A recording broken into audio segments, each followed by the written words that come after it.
8 લાખ કર્મચારીઓ માટે 8મા પગાર પંચ પર આવ્યું મોટું અપડેટ.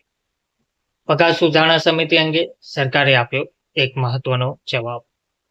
નમસ્કાર મિત્રો, સ્વાગત છે તમારું અમારી યુટ્યુબ ચેનલમાં. મિત્રો, લોકસભામાં હાલમાં ચાલી રહેલા સત્ર દરમિયાન કેન્દ્ર સરકારના નાણાં રાજ્યમંત્રી પંકજ ચૌધરીએ 8મા પગાર પંચને લઈને એક બહુ મોટી અને મહત્વની સ્પષ્ટતા કરી છે. તેમણે સંસદમાં ચોખ્ખા શબ્દોમાં જણાવ્યું છે કે કેન્દ્રીય જાહેર ક્ષેત્રના સાહસોમાં કામ કરતા આશરે 8 લાખ કર્મચારીઓ માટે પગાર વધારાની કોઈ અલગ સમિતિ બનાવવાનો સરકારનો હાલ પૂરતો કોઈ જ વિચાર નથી. સંસદમાં લક્ષ્મીકાંત પપ્પુ નિષાદે પૂછેલા એક સવાલના સત્તાવાર જવાબમાં મંત્રીએ આ ખુલાસો કરીને દેશભરના સરકારી કર્મચારીઓમાં ચાલી રહેલી લાંબા સમયની અટકળોનો આખરે અંત લાવી દીધો છે. કર્મચારીઓની માંગ અને સરકારનો સ્પષ્ટ ઇનકાર સામાન્ય બોલચાલની ભાષામાં સમજીએ તો કેન્દ્ર સરકાર હસ્તક ચાલતા અલગ અલગ સરકારી એકમો અને કારખાનાઓમાં કામ કરતા નાના અને મધ્યમ સ્તરના કર્મચારીઓ લાંબા સમયથી એવી માંગ કરી રહ્યા હતા કે તેમના પગારમાં સુધારો કરવા માટે એક અલગ અને નવું માળખું ઊભું કરવામાં આવે. વર્ષ 2027થી આ નવો પગાર વધારો લાગુ થવાની વાતો બજારમાં જોરશોરથી ચાલી રહી હતી.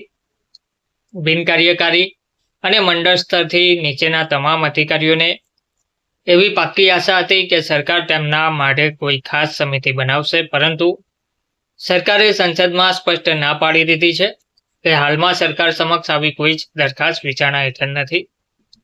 આ સાંભળીને ઘણા કર્મચારીઓને નિરાશા સાંપડી છે. સાંસદે ઉઠાવ્યો સમાન વેતનનો મુદ્દો. લોકસભામાં સાંસદ લક્ષ્મીકાંત પપ્પુ નિષાદે સરકારને બહુ સીધો સવાલ પૂછ્યો હતો કે અલગ અલગ સરકારી એકમોમાં કામ કરતા અધિકારીઓ અને કર્મચારીઓના પગાર તહેવારો પર મળતી વધારાની પ્રોત્સાહક રકમ, અન્ય ભથ્થા અને નફાની વહેંચણીમાં બહુ મોટો તફાવત જોવા મળે છે. એક સરકારી એકમમાં સારો પગાર હોય તો બીજા એકમમાં એ જ કામ માટે ઓછો પગાર મળે છે. તો શું આ બાબત સમાન કામ માટે સમાન વેતનના મૂળભૂત નિયમનો ભંગ નથી કરતી? અને જો હા, તો સરકાર આ ભેદભાવ દૂર કરવા અને બધા માટે એક સરખો નિયમ બનાવવા કેવા પગલાં લઈ રહી છે? તો સરકારે આ બાબતે સચોટ જવાબ આપ્યો છે. એકમની કમાણી પર આધારિત છે પગાર.